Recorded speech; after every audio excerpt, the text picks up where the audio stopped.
Raina may balak itatakas. Pero bago po iyan, pakisuportahan po natin ang ama ng Kalingap na si Val Santos Matubang at Kalingap Rab pati na ang viewers at Rexioners. Maraming salamat po.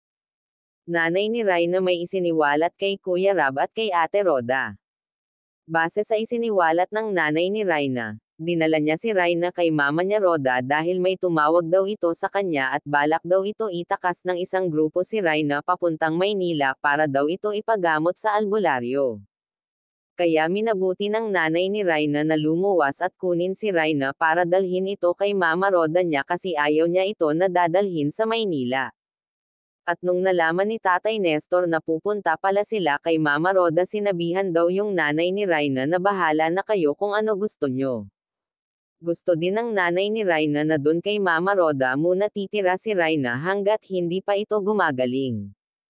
At sabi pa ng nanay ni Raina, dun daw sa bahay nila Tatay Nestor ay lagi daw ito sumisigaw at nagmumura. Napapansin din natin mga kalingap na si Raina ay mas lalong lumalala ang kanyang sakit.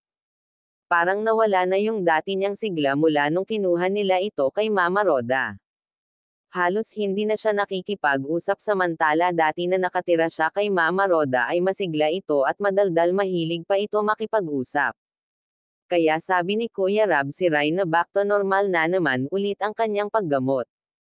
Kaya nakikiusap ang nanay ni Raina kila Ate Roda na hanggat maaari daw si Raina ay dito lamang kay mama niya Roda para mas lalong maasikaso mabuti. Sagot po ito ni Ate Roda, baka daw magagalit si Tatay Nestor sa kanya. Sabi ng nanay ni Raina ay kilala naman daw niya ang kanyang tatay at mabait naman daw ito. Kaya isiniwalat ito ng nanay ni Raina kasi alam niya na mas nakakabuti ito kay Raina at mas may tiwala siya dito. Kaya hanggang dito na lang po at maraming salamat po. Kung bago lang po kayo sa channel ko, pa-like and subscribe my channel. Thank you for watching and God bless us all.